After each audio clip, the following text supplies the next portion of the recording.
जय बोलो 2400 भगवान की। जय बोलो अनंतानंत सिद्ध परमेश्वरी भगवान की। जय बोलो चारित्र चक्रवर्ती आचार्य शांति सागर मुनि महाराज की। जय बोलो आचार्य विद्यानंद मुनि महाराज की। जय बोलो धीर सेन मुनि महाराज की। जय बोलो आरिका श्रुतमती माता जी की। जय बोलो आरिका भरतमती माता जी की। वन्दितु सौवसिद्धे ध्वमचल मनोवमङ्गलिं पत्ते ओच्छामि समयपावुडमिनमो सुदकेवलीभनिदं सुदकेवलीभनिदं सुदकेवलीभनिदम्।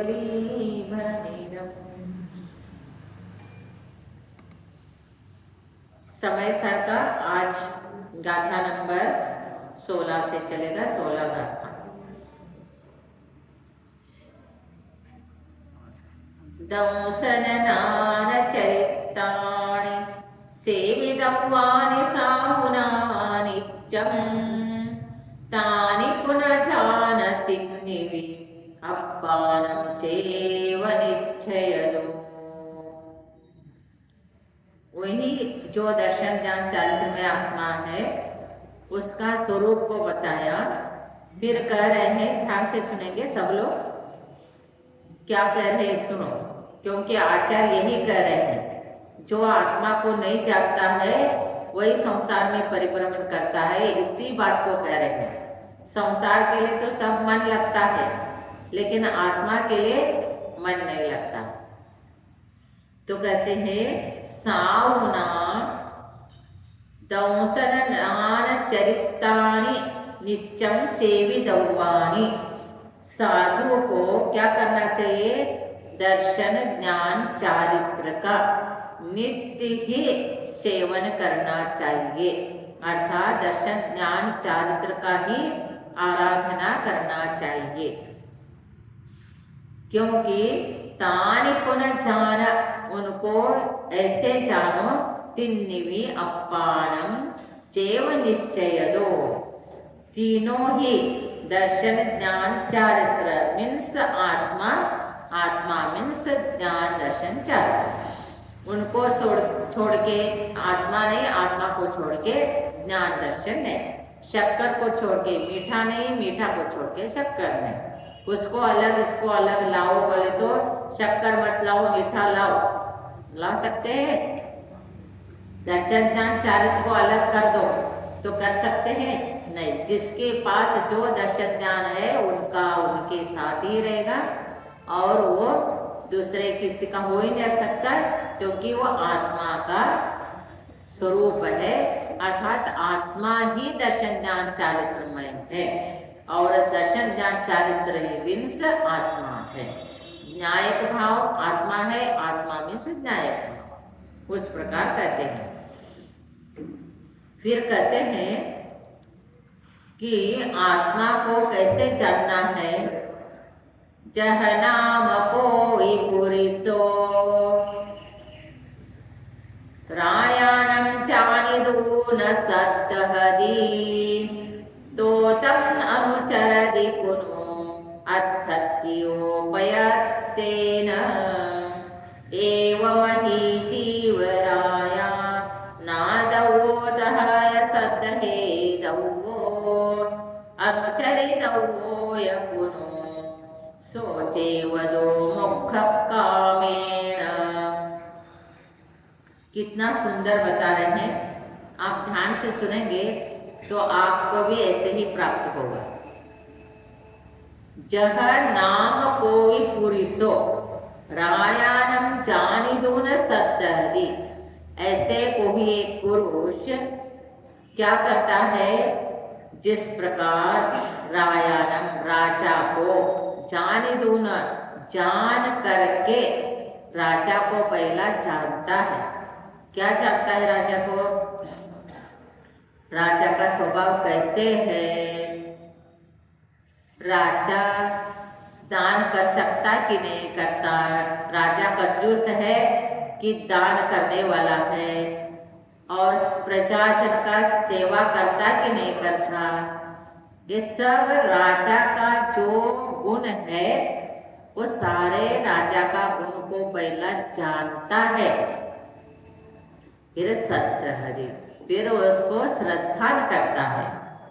क्यों करता है? अर्थत्यो पयत्तेन, अर्थत्यो मीन्स संपत्ति प्राप्ति के लिए। राजा के पास से उसको क्या लेना है? संपत्ति लेना है, धन लेना है।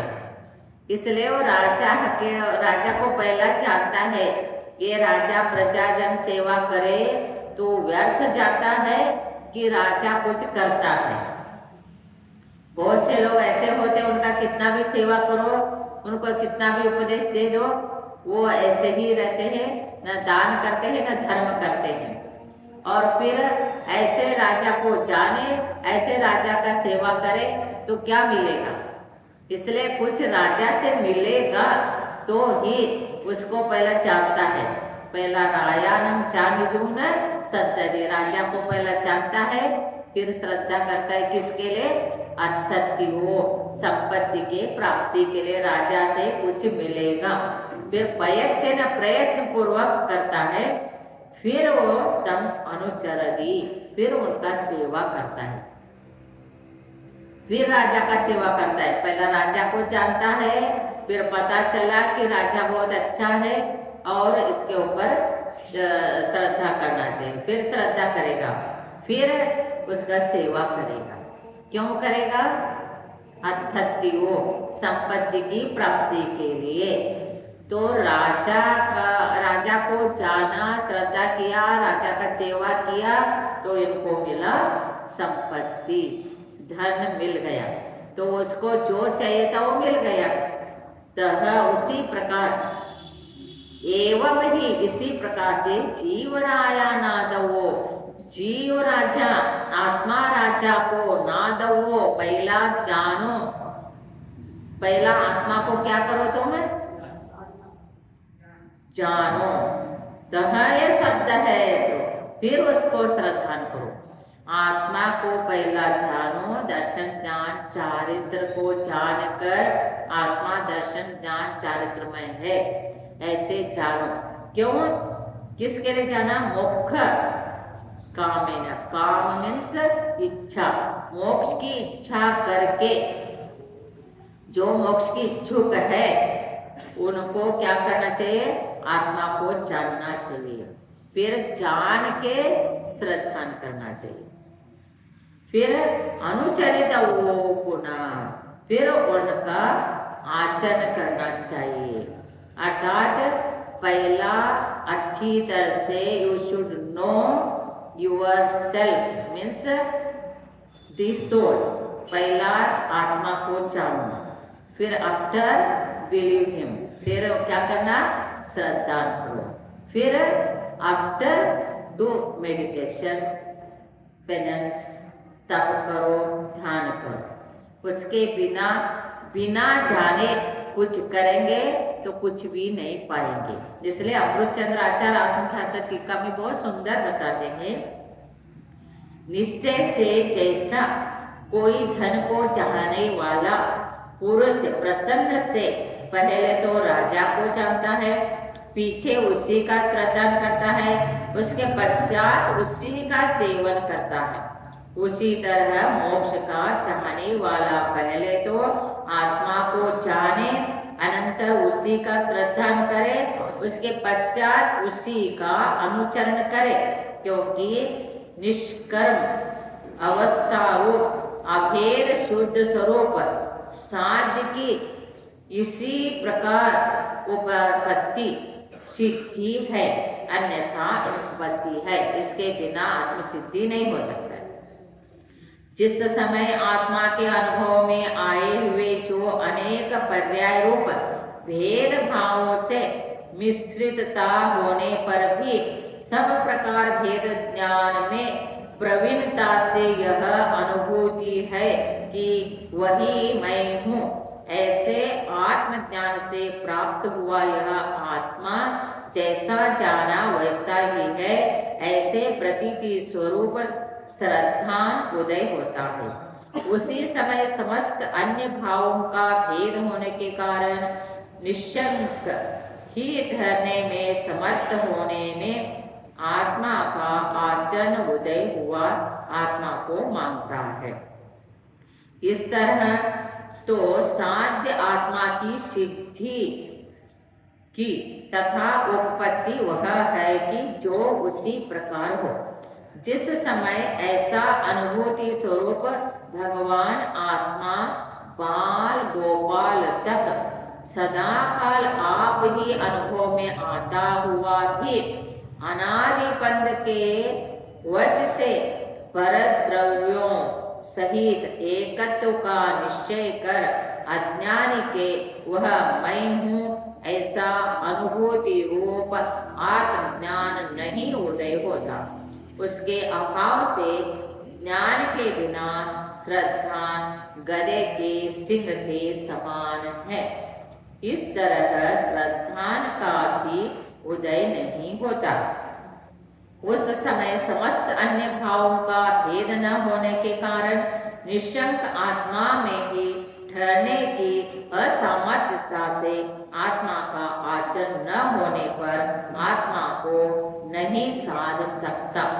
इस तरह साध्य आत्मा की सिद्धि की अन्यथा अनुपपत्ति अर्थात दूसरी तरह असिद्धि है। उनको कहना क्या है? सब वही कहते कहते आ रहे आचार्य, सभी प्रकार से कर्मों से घिरा हुआ आत्मा को, इतना सारे उनके साथ कर्म हो तो भी एक शुद्ध आत्मा को जानो। अभी हम आपको कथन करते करते आ रहे हैं तो थोड़ा तो नॉलेज हो रहा होगा कि आत्मा और कर्म अलग है, आत्मा कर्मों से रहित है। इतना तो ज्ञान होगा कि नहीं? फिर ऐसे ज्ञान होने से ऐसे आत्मा के प्रति श्रद्धा करना होगा। यदि आत्मा का कोई ज्ञान नहीं हो रहा है फिर श्रद्धा कैसे करोगे? आत्मा का ज्ञान नहीं होगा तो श्रद्धा नहीं कर सकते। तो कैसे कहा उन्होंने? इन सारे कर्मों से घिरा हुआ आत्मा को भी अपने शुद्ध आत्मा है, कर्मों से रहित है, ज्ञान दर्शन चारित्रमय है, ऐसे यदि आप जानोगे तो उसी प्रकार श्रद्धा करोगे तो उसी प्रकार आचरण करोगे तो आत्मा की सिद्धि होगी। अदरवाइज आत्मा और कर्म अलग है, ये ज्ञान ही नहीं है तो कितना भी तुम श्रद्धा करोगे सारे व्यर्थ जाएगा। किस प्रकार व्यर्थ जाएगा? जिस प्रकार गधे को सींग है, कहा तो तुमको मालूम है गधे को सींग होता है क्या? होता है नहीं। तो गधे को सींग कहना कितना झूठा है और कोई व्यक्ति है वो सारे कथन। गधे को सिंह होता ही नहीं, गधा भी है सिंह भी है, लेकिन गधे को सिंह नहीं होता है। आकाश पुष्प, आकाश को पुष्प लगता है? कभी देखा है आकाश को पुष्प लगा? ये कितना झूठा है। आकाश पुष्प कहना, गधे को सिंह कहना, ये जितना झूठा है उतना ही आत्मा को जाने बिना क्या है श्रद्धा इतना व्यर्थ है। देखो क्या कह रहे हैं, आत्मा को जाने बिना श्रद्धा किस प्रकार व्यर्थ है? आकाश को पुष्प कहना, गधे को सिंह कहना जितना व्यर्थ है उतना ही। गधे भी है और सिंह भी है, आकाश भी है, पुष्प भी है, लेकिन आकाश को पुष्प नहीं, गधे को सिंह नहीं। समझ में आ गया? तो उसी प्रकार से यदि आत्मा को ही नहीं जानोगे, आत्मा है कैसे? कर्मों से रहित आत्मा है, इसका ज्ञान नहीं है तो कितना भी क्रिया करो सारे व्यर्थ है। सारे क्रिया क्या है? व्यर्थ है। श्रद्धा भी व्यर्थ है, इसलिए मिथ्या कहा। मिथ्या का अर्थ क्या है? खोटा। खोटा का अर्थ क्या है? है ही नहीं वो चीज। जो चीज नहीं है उसके लिए करना, उसके प्रति श्रद्धा करे तो क्या प्रयोजन रहेगा? वो मिथ्या ही रहेगा। इसलिए सम्यक और मिथ्या ये कितना है? ये सब मिथ्या है। कहते कि नहीं आप, मिथ्या है मीन्स ऐसे है ही नहीं। जितना भी जो कुछ भी दिखाया जाता है, बताया जाता है, वो तो है ही नहीं। फिर इसलिए कहते हैं कि आचार्य अपने अमृतचंद्र आचार्य ने भी अपने टीका में बहुत सुंदर तरह से कहा है। उन्होंने क्या कहा है देखो, यदि आत्मा ज्ञान से तादात्म्य रूप है तो भी एक क्षण मात्र भी ज्ञान की उपासना नहीं करता। आत्मा कैसे है? ज्ञान से युक्ति है, लेकिन आत्मा का ज्ञान जो है, ज्ञान का कौन उपास कर रहा है बताओ? ज्ञान का उपासना कोई करता है? ज्ञान का उपासना का अर्थ क्या है? तत्व ज्ञान का ज्ञान करके लेना, तत्व ज्ञान को जानना, आत्मा को जानना। फिर आत्मा को जाने तो ही ज्ञान का उपासना हो गया। इसलिए आत्मा ज्ञान में है, लेकिन कोई ज्ञान का उपासना नहीं करता।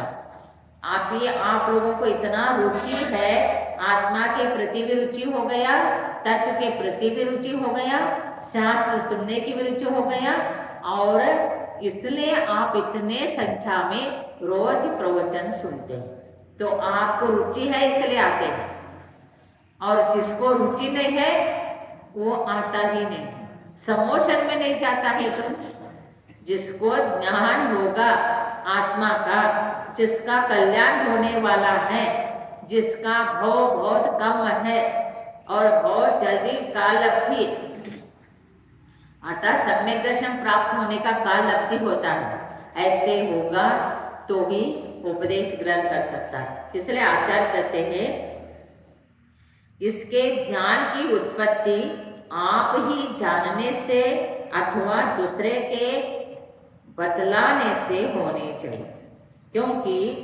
यह तो काल लगती आए तब आप ही जान लेता है। कोई उपदेश देने वाला मिले तब जान सकता है। गुरु के द्वारा उपदेश से आत्मा को जान सकता है, या तो काल लब्धि प्राप्त हो गया तो सम्यक दर्शन प्राप्त हो गया तो आत्मा को जान सकता है। इसके बिना नहीं। उसके लिए वो क्या कहते हैं, जैसा सोया हुआ पुरुष या तो आप ही जाग जाता है, स्वयमेव जाग जाता है सोया हुआ पुरुष, या तो कोई उसके जगावे तब वो जाग जाता है, वो जाग सकता है। सोया हुआ है वो स्वयमेव उसने उठ लिया तो जाग गया। वैसे ही स्वयमेव काल अवधि आ गया, फिर सम्यक दर्शन प्राप्त हो गया, आत्मा का ज्ञान हो गया, तो वो निश्चित मोक्ष जाएगा ही। और लेकिन उसको स्वयमेव ज्ञान नहीं हो रहा है तो गुरु के उपदेश से उसको आत्मा का ज्ञान होगा। फिर वो, इसलिए उन्होंने उदाहरण दिया, सोया हुआ पुरुष अपने आप में जाग जाता है या तो कोई उनको उठाता है। ये तो रोज ही देखते हैं आप। ऐसे ही उपदेश से जागो या तो स्वयमेव ज्ञान करके लो। बिना ज्ञान किए कभी कल्याण होने वाला नहीं है। कितना भी हम पूजा पाठ करने के लिए मना नहीं है, मंदिर आने के लिए मना नहीं है, लेकिन सब कुछ करके भी यदि आत्मा का तत्व का ज्ञान नहीं प्राप्त करोगे, सम्यक दर्शन प्राप्त नहीं करोगे, तो कितना भी करे तो भी सारे व्यर्थ व्यर्थ ही जाएगा।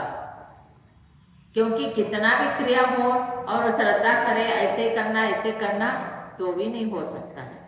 तो इसलिए कहा था ना, राजवार्तिक में अकलंकाचार्य ने रत्नत्रय के उपदेश में मैंने कहा था आपको, क्या कहा कि जो रत्नत्रय है वो कैसे है, दर्शन ज्ञान चारित्र तीनों चाहिए। फिर ज्ञान के बिना श्रद्धा भी काम का नहीं, और श्रद्धा के बिना ज्ञान भी काम का नहीं, और ये वो तो आचरण नहीं है तो भी कोई फायदा नहीं। इसलिए अंधस्य पंगुस्य वने प्रविष्टो, क्या कहा था? एक अंधा पुरुष है, एक लंगड़ा पुरुष है। तो वो जंगल में गए, और जंगल में गए लेकिन उधर आग लगा हुआ है। तो अंधे को ज्ञान ही नहीं है, आग लगा है वो दिख ही नहीं रहा है, इसको ज्ञान ही नहीं है। और वो अंधा चल सकता है लेकिन उसको ज्ञान नहीं है। और लंगड़ा को दिख रहा है आग लगा हुआ, लेकिन वो चल ही नहीं सकता है। समझ में आ रहा है? अंधस्य पंगुस्य वने प्रविष्टो, फिर दोनों क्या होते हैं? दग्ध, मीन्स जल जाते। क्यों? ज्ञान के बिना अंधा चला और श्रद्धा के बिना लंगड़ा चला। ज्ञान और श्रद्धा हो तो चलना करेंगे तो दोनों भी बाहर आ जाए। इसलिए ज्ञान और दर्शन पूर्वक, श्रद्धा और ज्ञान पूर्वक आचरण करोगे तो निश्चित आत्मा की सिद्धि होगी ही होगी। आत्मा की सिद्धि के लिए जैसा तुम दवाई लेते हैं, तो दवाई लेते समय क्या क्या चीज चाहिए? जो दवाई औषधि डॉक्टर देता है तो पानी है क्या वो दवाई? तो पानी दवाई है, वो दवाई को ले रहे हैं तुम, लेकिन तुम्हारे को कोई ज्ञान है क्या? उधर बहुत से दवाई है, किस के लिए कौन सी दवाई लेना, फिर कितने लेना, कब कब लेना, ये कुछ ज्ञान है? ज्ञान के बिना लेंगे तो क्या होगा? इन्फेक्शन होगा कि नहीं? फिर उसका तो रिजल्ट क्या आएगा? वो आएगा। तो फिर ज्ञान नहीं है, ये औषध है, इससे मेरे को क्या होता है? बीमारी दूर होगा। लेकिन वो श्रद्धा करे, ज्ञान के बिना तुम्हारा श्रद्धा किसी का, दवाई से रोग दूर होता है, ज्ञान है, लेकिन श्रद्धा नहीं है। श्रद्धा है, ज्ञान नहीं है, तो फिर दोनों हो, ये अमुक बीमारी ही के लिए अमुक दवाई है और इतना मात्रा में लेना है, कब कब लेना, इसका ज्ञान भी हो गया, श्रद्धा भी। उसको सेवन ही नहीं किया तो क्या होगा? तो व्यर्थ होता है। इसलिए अज्ञानी जो जीव होता है उसको जानता ही नहीं है। उसने तो क्या किया कि जैसा अज्ञानता से दवाई लेने का नॉलेज नहीं होगा तो उसका रिजल्ट गलत होता है, उसी प्रकार से आत्म कल्याण के लिए, कर्मों का निर्जन के लिए दर्शन ज्ञान चारित्र नहीं है, तत्व ज्ञान नहीं है। कितना भी तुम पूजा करते बैठो, कितना भी तुम विधान करते बैठो, कोई होने वाला नहीं। उसका फल तो मिथ्या पुण्य है, संसार में परिभ्रमण करेगा, लेकिन जो विशेष पुण्यवान होके संसार का फल भी देता है, मोक्ष भी देता है, स्वर्ग भी देता है, मोक्ष भी देता है, वो बहुत कम लोग जानते हैं। स्वर्ग के लिए करने वाले बहुत है, ये पैसे के लिए करने वाले बहुत है, लेकिन आत्मा के लिए कोई करता नहीं। मंदिर आओ बोले तो तुमको अमुक चीज मिलेगा, आ जाओ, तो सारे लोग भर जाएंगे इधर। लेकिन आत्मा का ज्ञान दे रहे हैं आओ बोले तो कितने लोग कम हो जाएंगे।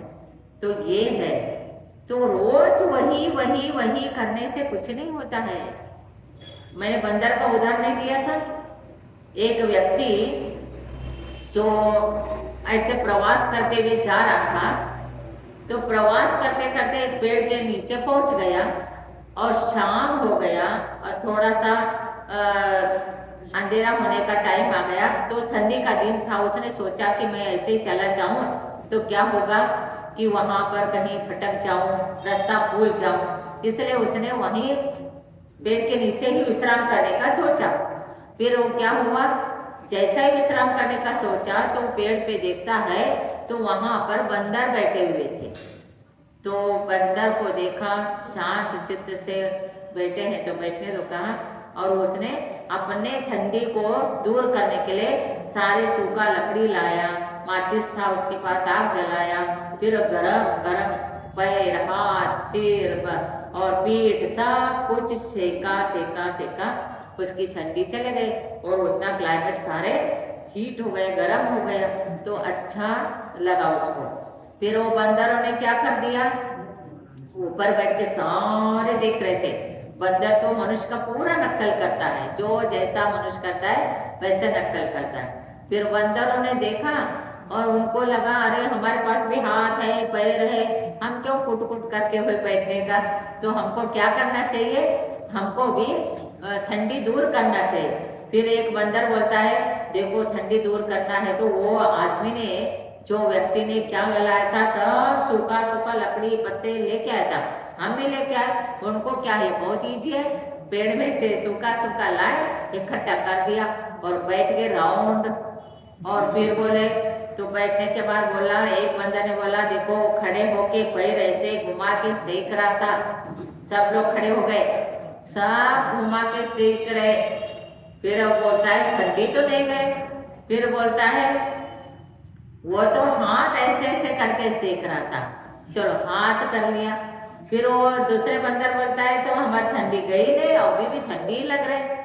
फिर एक बंदर बोलता है कि सिर नीचे करके वो सेक रहा था। फिर अच्छा नीचे करके फिर सब लोगों ने नीचे सिर कर दिया, सेकने लग गए, ठंडी नहीं गए। एक ने बोलता है पीठ करके सेक रहा था, पीठ करके बैठ के, आगे बैठे, पीछे बैठे, उठे, खड़े हुए, घूमे फिरे, सब कुछ हो गया। उसमें एक बंदर बहुत स्मार्ट होशियार था वो, फिर तुम्हारे जैसा। फिर उसने क्या कर दिया कि उसने बोला चलो एक लाल कुछ डाला था, तो लाल कुछ डाला था, बोले तो लाल लाने के लिए गए, तो वो जो जुगुना होता है ना उसको ले आया। फिर जुगुना को लेके आया और क्या किया, उसमें डाला।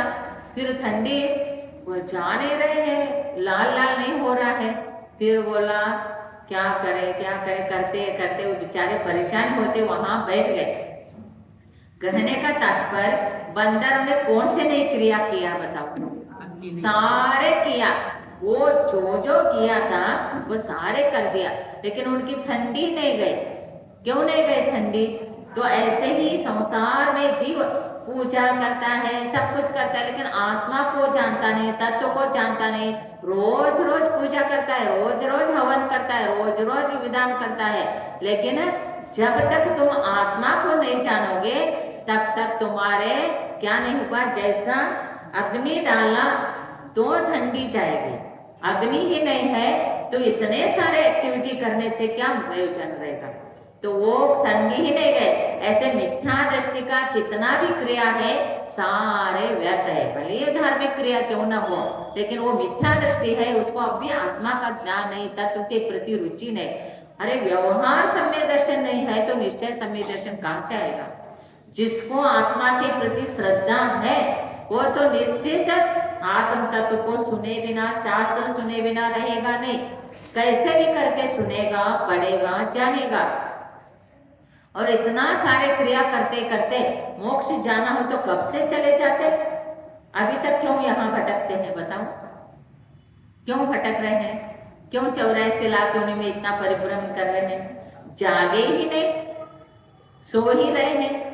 तो जागेंगे तो कैसे जागेंगे, आत्मा का ज्ञान प्राप्त होगा तो जागेंगे, जागेंगे तो श्रद्धा आत्मा के प्रति होगा, श्रद्धा आत्मा के प्रति होगा तो आचरण जितना भी करोगे, जो भी करोगे वो आपके लिए मोक्ष मार्ग के लिए कारण बनेगा।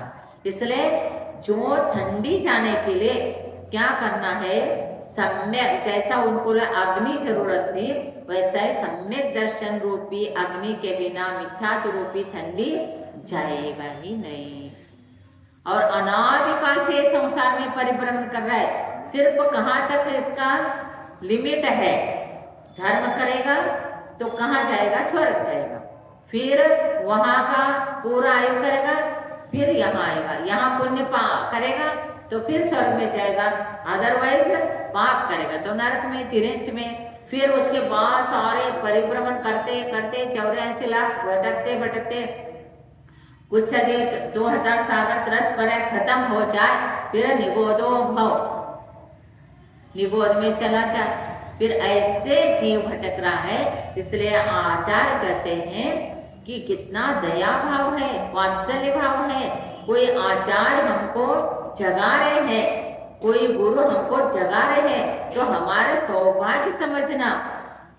गुरु मुख से कुछ उपदेश सुनने को मिला तो अपना भाग्य नहीं, सौभाग्य, संपत्ति प्राप्त होता है भाग्य से। जिन धर्म की प्राप्ति होती है सौभाग्य से। इसको जो सौभाग्य समझेगा वो सब कुछ छोड़ेगा और पहले इसको सुनेगा। आपको 24 घंटे आपके पास है संसार करने के लिए, है कि नहीं? 23 घंटे, 24 घंटे में से 23 घंटे संसार के लिए, 1 घंटे आत्मा के लिए देंगे तो 23 घंटे भी काम में आएगा और यह लोक में सुख मिलेगा, परलोक में भी सुख मिलेगा। और ज्ञान कैसे होगा? जो भी संसार में अल्लोल कल्लोल विकल्प संकल्प जो कुछ है, संकल्प विकल्प, वो सब चला जाएगा। जितना भी वस्तु है, मैं सुखी दुखी, जो मेरा मेरा है, ये सारे संकल्प है और विकल्प है। मैं इसका हूँ कहना, ये मेरे है, मैं इसका हूँ। इसके अलावा संसार में क्या है बताइए? तो ये संकल्प और विकल्प छूट जाएगा।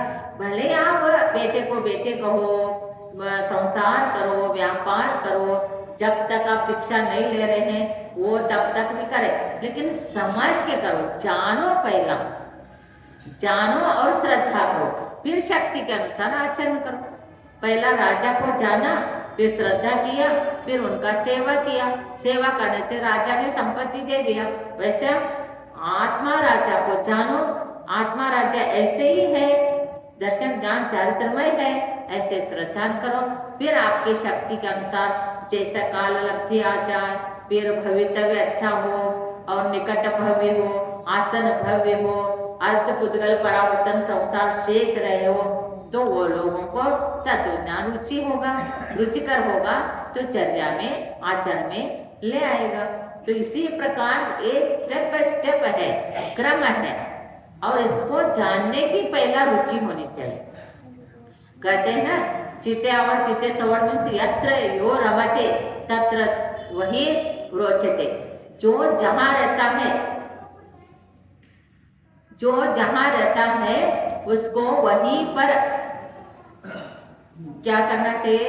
अच्छा लगता है। अभी आप लोग अखलूज में रहते हैं तो भले ही 1 महीने के लिए प्रवास के लिए गए, 15 दिन के लिए, लेकिन कब अखलूज आऊँ, कब अखलूज आऊँ, कब घर आऊँ, कब घर आऊँ, ऐसे कहते कि नहीं? और घर में आके चाहे वो कैसे भी घर हो, अपना घर अपना ही बोलते जाओ, बोलते कि नहीं? तो लेकिन आत्मा के लिए कभी ऐसे सोचा ही नहीं। कितने परिभ्रम करे कि हमारा घर तो मोक्ष है, शाश्वत घर कौन से है?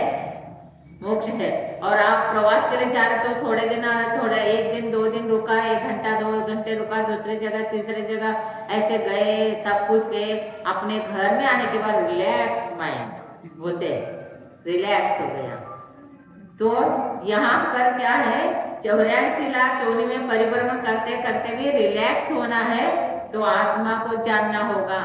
आत्म तत्व को जान के सम्यक दर्शन प्राप्त कर लेंगे तो निश्चित रिलैक्स हो गए, उसके पहला नहीं। तो इसलिए कहा, जो जहाँ पर रमन करता है उसको वही अच्छा लगता है। तो कल आपको इसके बारे में और विशेष बताएंगे। जय बोलो 24 भगवान की। नमो रिहंतानम, नमो सिद्धानम, नमो ऐर्यानम, नमो वच्छायानम, नमो लोके सवसाहुनम। जय बोलो आदिनाथ भगवान की, जय बोलो बाहुबली भगवान की जय। आज जो है ना विजयादशमी है, तो विजयादशमी का अर्थ सिर्फ 2 लाइन में बताती हूँ आपको कि विजयादशमी जो है ये है भरत चक्रवर्ती नवनिधियों को स्वागत करके पूजा करके उन्होंने उसको स्वीकारा। फिर प्रत्येक दिन में एक एक निधि का अनुसार, वो एक ही दिन में किया था, लेकिन ये लोग क्या करते, 9 दिन में 9 पूजा आदि करने लग गए। लेकिन 9 निधि, एक एक निधि का 1,000 देवियां रक्षण करती है और उनका उन्होंने सम्मान किया, सत्कार किया। और उसके बाद आज वो सबको सोना का सिक्का, पहला जो शादी करते थे, आज भी दक्षिण उत्तर भारत में प्रथा है सोने का सिक्का जो देना, शादी में भी देते हैं, कोई भेंट में देते थे पहला। तो वो दिग्विजय के लिए जा रहे थे, जीतने के लिए जा रहे थे, तो सोना सबको बांट के फिर षटकंठ को जीतने के लिए जा रहे थे। तो ये आज भरत चक्रवर्ती षटकंठ जीतने के लिए जाने के टाइम में उन्होंने सोना बांटा था और उन्होंने 9 निधियों का स्वागत किया था। इसलिए 9 दिन में 9 रात का पूजा करते हैं और दिग्विजय के लिए गए तो आज विजयादशमी बोलते हैं। आज राम ने रावण से अर्थात जीत प्राप्त किया था, पांडवों ने कौरवों से जीत प्राप्त किया था, भरत चक्रवर्ती ने दिग्विजय लेके गए थे। इसलिए विजयादशमी बहुत बहुत महत्वपूर्ण है। जय बोलो आदिनाथ भगवान की जय।